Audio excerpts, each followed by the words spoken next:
Hey YouTube, what's going on?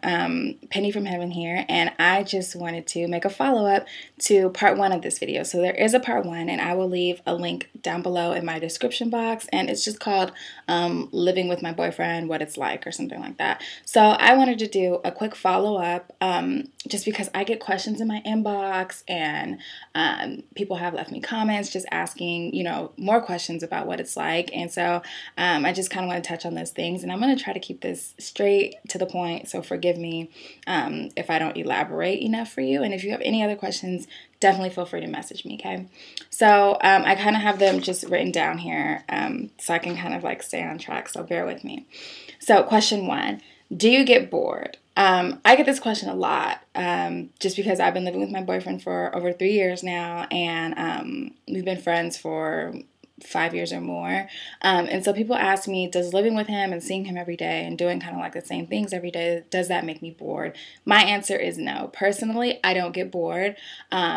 We've been blessed and very fortunate to live a really amazing life together so far. We've traveled. I mean, there's always something like brand new for us that keeps things like fresh and exciting. And we always set goals for ourselves so that, we're always working towards something. So personally, no, I don't get bored. But I can see how, the mundane things that kind of make a household work can be kind of boring. I mean, grocery shopping is not fun and exciting. Sitting down and paying our bills is not fun and exciting, but you have to do it, So personally, no, I'm not bored. I don't get bored. I think there's a billion ways to kind of combat that if you ever get to a place where your relationship is stale, but, that's for another video. Question number two. How do you know when the time is right to move in with your significant other? Okay, really, I don't think there's a rule of thumb. I think it's just like everything else in life. You kind of just have to know, and there's never really, a rule that you can apply to say, okay, this means we're ready. I think if you have trust, then you have something that you can build on. I think that if your finances are in order and you have a clue as far as how you can pay bills and, make ends meet, then, you have something to build on. And I think if you're mature enough to share space without kicking and screaming and throwing things at each other, then, that's kind of a good indicator too. But I definitely think age is not an indicator. I definitely don't think money should be the deciding factor. Just because, the both of you have enough money to live together doesn't mean you should do so. So I can't really say when the time's right, but I do believe in taking risks. And I don't believe you should let others tell you, that you should or you shouldn't. So that's kind of my answer to that. Question number three. What are some examples of me time? How do I enjoy myself while living with my significant other? Okay, so in the first part to this kind of series, I kind of talked about how important it is to maintain a sense of yourself while you're in a relationship, and to not let the relationship take over who you are. And so people have asked me, what do you do to spend time with yourself? How do you have me time? What does that mean? Especially when you're on a budget. And here's the thing. You have to let go of the idea that, excuse me, that me time means like $150 facial and massage. Like that's not it. I mean, there's so many things you can do. You can go jogging, like commit to something that you'll do every day or every other day that makes you feel good about spending that time with yourself. You can give yourself a manicure and pedicure. You can take a bubble bath. Like for me, I like to take naps. So sometimes I just want to turn everything off. I don't want to set an alarm, and I just want to sleep. And then I wake up and I feel refreshed and recharged and I'm ready to go. And I think it's super duper important. So, I mean, there's so many ways to just get creative and to spend time with yourself, spend valuable time with yourself, even if it's just reading a book.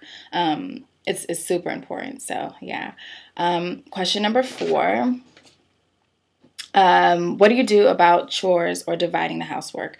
This is something that my boyfriend and I have never really had a problem about. In fact, when we first moved in together, I was kind of the messy one, but I started compromising right away because nobody wants to be a bad roommate.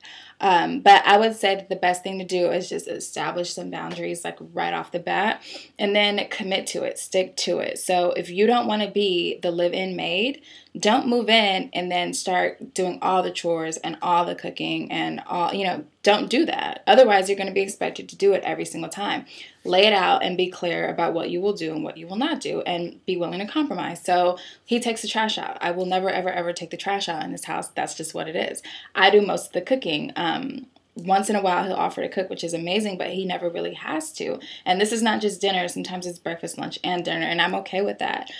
We divide the cleaning. I clean the bathroom. He keeps the kitchen clean for me to cook in. So just compromise and set boundaries and, be willing to pick up slack for the other person sometimes. Okay. Next question. Do either of you have friends of the opposite sex? And do they come over? How do you handle that? Okay.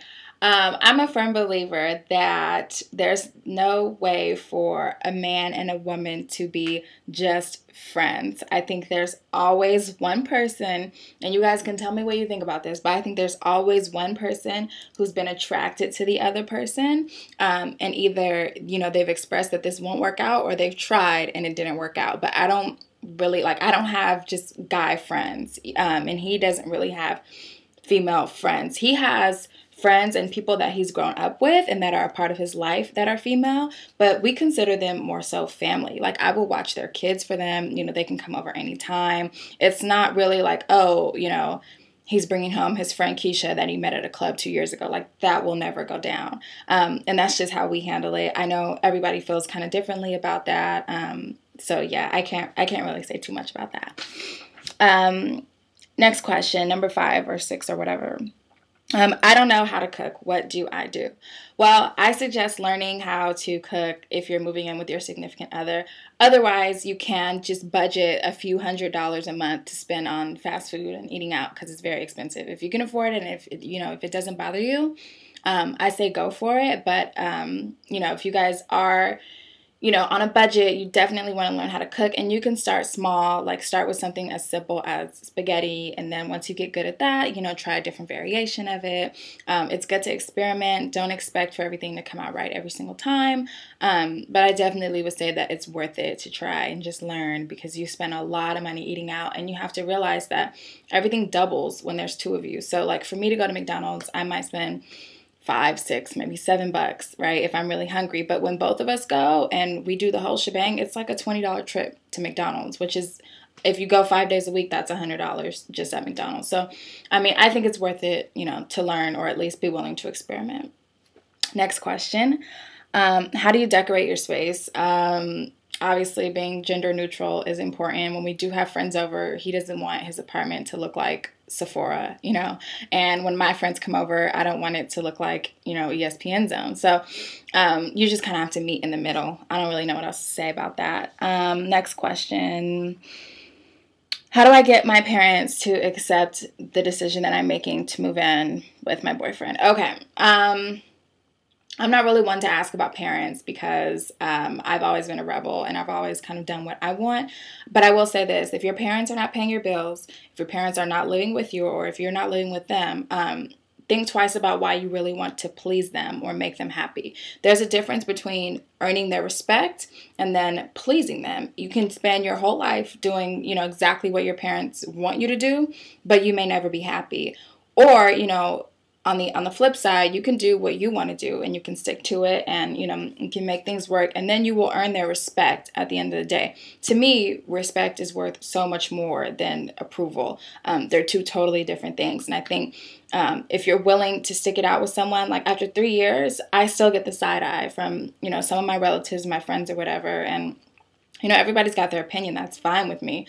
But they will respect it. They will respect our household. They will respect our relationship, because, it's something that we built, and it's something that we continue to work on. So I really don't know, what to do to change your parents' minds or anything. But you have to be a grown-up about it. And if it means that much to you, you will.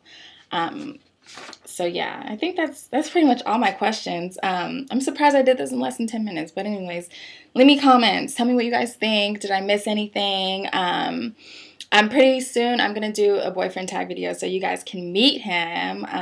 He's really excited. And this right here, me being on YouTube, is me time. And so it's something that he kind of like doesn't even interfere with. We talk about it, but it's kind of for me. So I'm excited to do the boyfriend tag so we can kind of share in this. But anyways, you guys know where to find me on Twitter. Like I said, leave me comments, subscribe to my channel if this video was helpful to you at all. And yeah, I'll see you guys soon.